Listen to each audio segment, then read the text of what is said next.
ellos usan el pañal.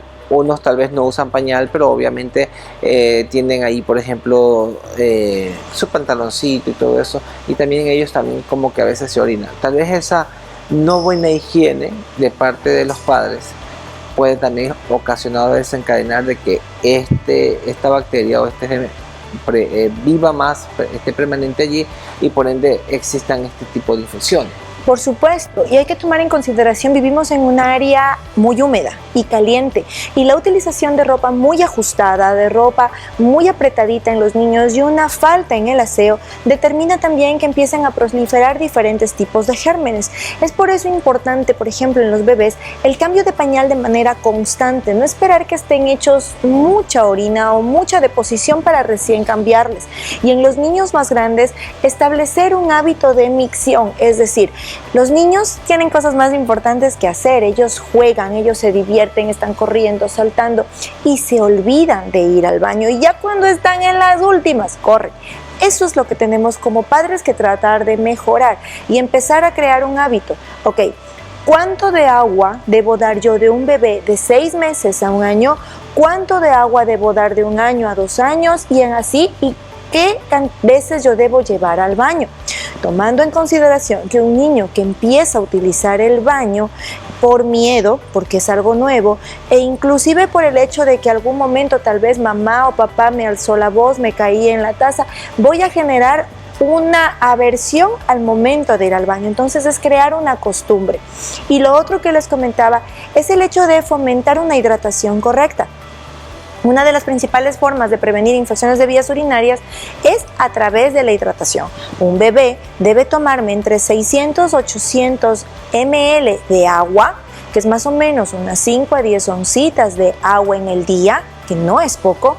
Un niño de 1 año a 2 años debe tomar entre 1 litro, litro y medio de agua. Niño de 2 años tiene que tomar por encima de 1,5 litros hasta 2 litros, diríamos, pero ¿por dónde? Y es que ese pequeño detalle no nos fijamos. Nuestros niños, y las mamás no me dejarán mentir, cuando van a verlos están sudaditos, y es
unas 2 semanas, un día, no pasó más, no hubo gripes, no hubo tos, no hubo diarrea, y luego ahora otra vez una fiebre, así sin nada. Primer, ojo, hay que ver cómo está su orina. 2, que se anden rascando el área genital. O 3, que de pronto este niño de lo que iba ganando muy bien en peso se me estanque. ya no ganó de peso, está muy flaquito, no quiere comer. Entonces, todos estos son signos de alarma que a mí me pueden determinar que debo investigar una infección de vías urinarias que puede estar en etapas tempranas. Así es, y esto ya lo podemos notar como nivel de síntomas que tal vez puedan ellos ir manifestando, y que obviamente el cuidador o padre sería quien tiene que observar y saber en qué tal vez ellos están presentando. Hay una situación que dicen que a veces hay infecciones más recurrentes en niñas que en niños. ¿Por qué se debe esto? Bueno, en la primera etapa del primer año realmente uno pensaría que siempre va a ser más en niñas, pero no. Durante el primer año de vida es un poco incluso más recurrente en varones que en mujercitas, y en neonatos incluso un poco más frecuente, más aún en niños que en mujeres. A partir del primer año mucho más frecuente en mujeres. ¿Por qué? Por la disposición de la región genital. Nosotros tenemos en la parte de los varoncitos el penecito. Obviamente ese penecito está no en contacto directo o en comunicación directa hacia la parte anal, en diferencia a las niñas. En las niñas, por el mismo hecho de la limpieza, el anito y en la región genital tenemos mayor cercanía y mayor riesgo de contaminación con el mismo germen Escherichia coli que les estaba comentando. Ahora, en los varones, ¿por qué tenemos mayor frecuencia? Porque en ellos todavía tenemos cerradito el prepucio. Y ahora esto es importante, porque eso no significa que voy a estar desde que nace baja y tratando de bajar el prepucio, porque puedo lastimar. El prepucio es una telita que está cubriendo el pene y el glande, y que de manera paulatina va a tener que ceder, y que por ningún motivo, y eso es importantísimo, por ningún motivo yo puedo hacer o dejar que de pronto lo bajen de golpe, porque lo único que van a causar es que se lastime, que duela, que sangre, y que por ese dolor el bebé retenga la orina y ahora sí me dé una infección de vías urinarias. Todo bebé en la parte genital, en el penecito, debajo del prepucio, genera una secreción blanquecina que se llama esmegma, y ese esmegma hay que limpiarlo porque puede ser un factor para poder generar infecciones, pero eso no significa que yo tenga que estar forzando el prepucio. Y esto, al momento de que de pronto no hacen esto, pero recomiendan también hacer la incircuncisión a los niños. ¿En qué etapa sería? Perdón que nos hagamos de la pregunta, pero sí me puso ahí la duda. La circuncisión está únicamente indicada cuando este prepucio está muy cerrado y se genera algo que se llama fimosis. Es decir, que yo no tengo la posibilidad de poder desprender, y que en un niño de 5 años o en un niño de 3 años con infecciones de vías urinarias a repetición muy cerrado a la piel del pene, ahí yo tengo que cortar y hacer el procedimiento. O sea, ahí es que se hace, porque obviamente de todo esto desencadenan las infecciones en los niños. Correcto. En todo caso, por ejemplo, en las niñas que como usted dice, tener su vagina más cercana al ano, existen un poquito más de este tipo de infecciones. En el caso de los niños más chiquitos, cuando hacen la deposición y usan pañal, eso también es un factor bastante importante correcto, de es un factor importantísimo, porque si no sabemos asear de manera correcta, incluso el aseo me puede ser contraproducente, porque si yo utilizo agua de la llave, sabemos que el agua de nuestro país, lamentablemente, aunque sea la palabra potable, hubo recién un estudio donde detectaron Escherichia coli en cierta proporción dentro del agua potable. La Escherichia coli me va a llegar en un lugar donde está mayor espacio de contaminación, cambios en pH de la orina, una falta de hidratación. Es un campo perfecto para yo poder llegar y poder producir el proceso infeccioso. Es por eso que la limpieza tiene que ser con agua hervida, y cuando hago agua hervida no significa que yo cojo agua hervida caliente y la meto a la llave para poderla hacer tibia, no, es agua hervida tibia, es decir, cojo agua hervida caliente, agua hervida fría, y ahí puedo asear sin jabones. En los niños y niñas no se utiliza ningún tipo de jabón en el área genital, peor en las niñas ningún tipo de jabón con pH. Y esto de los jabones vamos a seguir hablando al regresar de la pausa, porque hemos visto que actualmente dicen entre mejor le lavas la zona genital a los niños, y existen estos diferentes tipos de jabones de pH, es mejor. pues vamos a ahondar un poco esto al regresar de la pausa, mi querida doctora, si hay que hacerlo, no hay que hacerlo, o tal vez en las etapas en que las niñas ya están yendo al colegio o a la escuela digamos, a la escuela o en este caso a su preescolar, si es apropiado hacerlo, porque a veces como que esa educación les dan a los niños y obviamente no sabemos si le estemos haciendo un bien o un mal. Vamos a la pausa y regresamos. Seguimos en Buena Salud con la doctora Leonela Toal hablando sobre las infecciones urinarias en la infancia.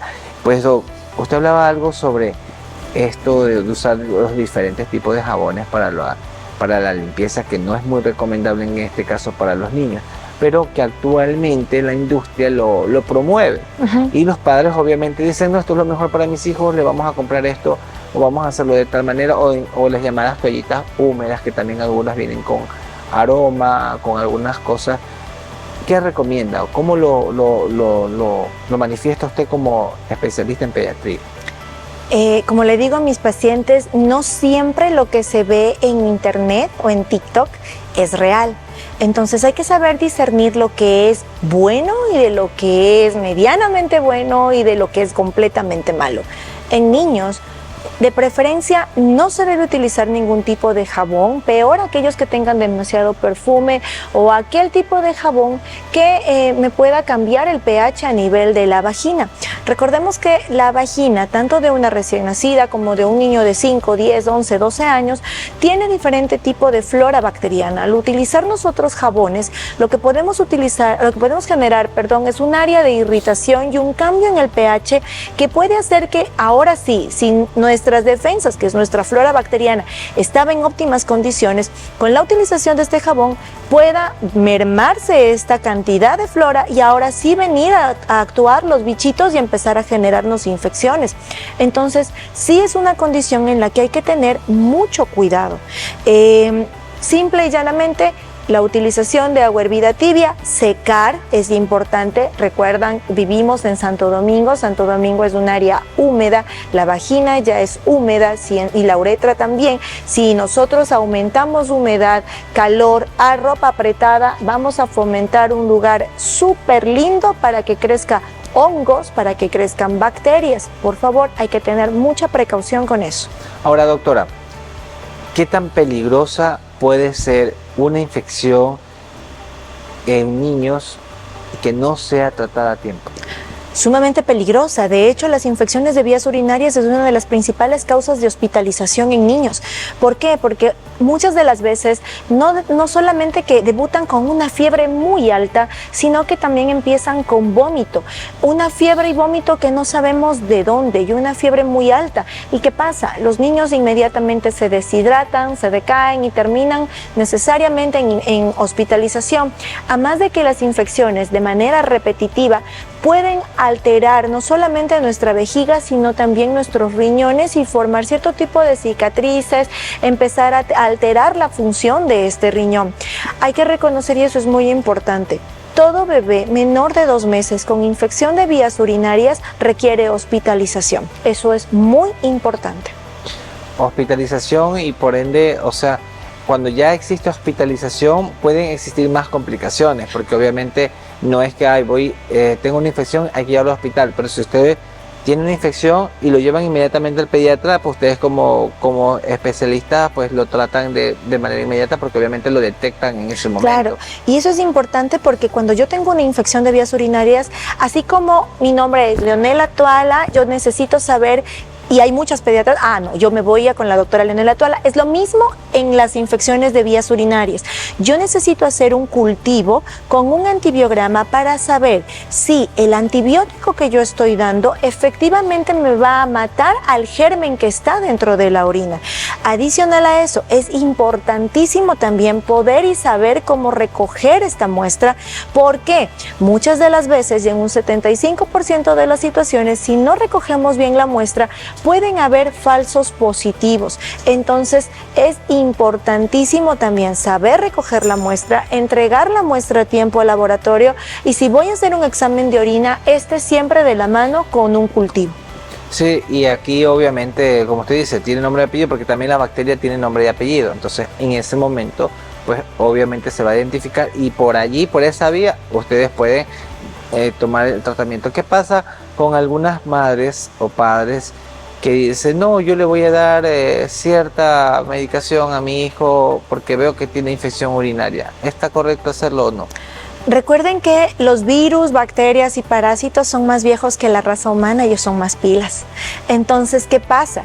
Que si empezamos a dar un antibiótico que no es el adecuado, ellos empiezan a generar resistencia, y si no damos el tratamiento de manera adecuada, ellos empiezan ya a conocer el atacante y van volviendo ya no vulnerables a él. Entonces, probablemente si ahora yo podía matarlo con una ampicilina, ya porque no se terminó el tratamiento, porque empecé a utilizar antibióticos de manera indiscriminada, vengo otra infección, ya probablemente ese antibiótico no me sirva y tenga que hospitalizar porque se me hace más grave, porque la bacteria también mejoró. Y cuando hay hospitalización, ahí esto viene con acompañamiento de fiebre, de malestar, dolor. Por supuesto. Y obviamente ver un niño en casa sí es más complicado, claro, porque obviamente algunos tampoco es como que dicen esto me está doliendo. Y no solamente recuerden, ante una hospitalización es por lo menos de 5 a 7 días hospitalizado dependiendo del antibiótico intravenoso que se le va a colocar. ¿Eso qué hace? Ausentismo en el laboral en parte de los padres, mucha más alteración dentro de la familia, porque tener un niño hospitalizado es un estrés no solamente para mamá y papá, sino también para todo el ámbito familiar. Entonces, siempre hay que trabajar en fomentar la prevención. Si nosotros tratamos de evitar y también de evaluar este tipo de infecciones de manera anticipada, podemos evitar muchas de las complicaciones que tenemos con nuestros pequeños. Ahora, por ejemplo, en aquellos niños que tienen ya, como usted decía, que también, por ejemplo, hay veces que tienen como que puede afectar la parte renal también, o de pronto hay que saber por qué tantas, si ya son infecciones más recurrentes. Aquí ustedes también acuden a la parte de imagen, de pronto a hacer un ultrasonido o alguna ecografía para saber en qué condición está también, hasta dónde está llegando esta infección. Por supuesto, y por eso les indiqué que en un 30% de los casos está asociada a malformaciones urinarias. Entonces la ecosonografía es un instrumento en que nos permite poder evidenciar presencia de cálculos, algún tipo de uréter atópico o atípico, alguna alteración en la morfología a nivel del riñoncito. O sea, todo eso nos va a determinar algún factor que me predisponga a infecciones de vías urinarias. Y de ahí existen otro tipo de exámenes también de imagen que nos van a permitir identificar si hay reflujo vesicoureteral, que también es una de las causas por las cuales pueden haber infecciones de vías urinarias. Ojo, no descartando también que el estreñimiento es una causa de infección de vías urinarias también. ¿El estreñimiento también? Sí. Eso no lo sabía. Y le iba a preguntar, ¿cuáles serían tal vez ciertas medidas que las personas puedan adoptar para evitar que un niño tenga este tipo de infecciones? La higiene, una hidratación correcta y administración de alimentos ricos en vitamina C, que nos van a ayudar que el pH de la orina sea mucho más ácido y con ello evitar que las bacterias puedan, a través de sus pilis, de sus flagelitos, seguir llegando hacia el riñoncito. Adicional a eso, el evitar la utilización de antibióticos de amplio espectro o antibióticos muy fuertes en algunas infecciones, evitar el sobreabuso de la automedicación y mantener algo que hablamos en una charla anterior, la lactancia materna. Así es. Y esto, mi querido, por ejemplo, cuando ya están presentándose todo este tipo de cuadros, un niño que ya tenga un antecedente de infección urinaria, ¿puede volver a tener este tipo de infección? Por supuesto, y es por eso que hay que estar previniendo siempre. Es importantísimo por eso que durante el primer año de vida los controles con los bebés tienen que ser mes a mes para evitar que exista algún tipo de alteración, sobre todo mientras ellos usen pañal. El momento que abandonan el pañal también es importante el chequeo para evitar que ellos se acoplen bien a este nuevo hábito, porque toda cosa nueva les causa temor. Y esto obviamente cuando ya los padres pasan por una primera etapa, que en este caso son lo de tal vez pudo haber estado hospitalizado, pasó muy mal el niño, obviamente nadie quiere que otra vez lleguen a tener este tipo de infecciones en las vías urinarias. o también puede ser a nivel de, por ejemplo, como usted decía, si es un niño que está estreñido, hay que ponerle un poco más de cuidado, en este caso en la salud de ellos. En estos niños, por ejemplo, hablando de los niños más chiquitos que usan el pañal y que constantemente se están haciendo todo ahí mismo, ahí esta limpieza que tienen que hacer en ellos tiene que ser solamente con agua. Con agüita hervida tibia y tratar sobre todo de minimizar el uso de toallas húmedas. Toallas húmedas las podemos utilizar tal vez cuando salimos, no estamos en casa, pero si estamos en casa es preferible lavarle y secar. Y ahí evitamos incluso hasta que ellos se escalden. Ya, y en caso de, por ejemplo, de los niños más grandes, no es recomendable No, de preferencia. en ningún momento utilizar nada que tenga olor, nada que tenga... De preferencia no, porque el área genital, la vaginita de una niña no tiene mal olor o no debe tener mal olor. Entonces, lo ideal es instruir a esa niña, que empieza sobre todo en la etapa escolar, a limpiarse de la manera adecuada, de adelante hacia atrás y no de atrás hacia adelante, para evitar infecciones de vías urinarias y sobre todo el acudir de forma periódica al baño y no aguantarse, como se dice así, las ganas de ir al baño. Y como control preventivo, tal vez hacerse un examen de orina cada qué tiempo. Por lo menos en los bebés sugiero hacer exámenes de orina cada 6 meses, o si existe alguna alteración en la parte de su crecimiento. Y en los niños más grandes, ante cualquier cambio o diferencia en el olor de la orina, en la frecuencia de micción o en dolores a nivel de la región pélvica. ¿Se puede medir tal vez cuánto de orina tiene que desechar un niño para saber si está bien su volumen? Difícil poder cuantificar a menos de que tengamos algo para poderlo medir. Lo que sí tenemos que ver es las características de la orina. La orina tiene que ser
Bien protege su salud renal para toda la vida. Hablamos mucho de eso, así que a tomar muy en cuenta, y con esto nos vamos.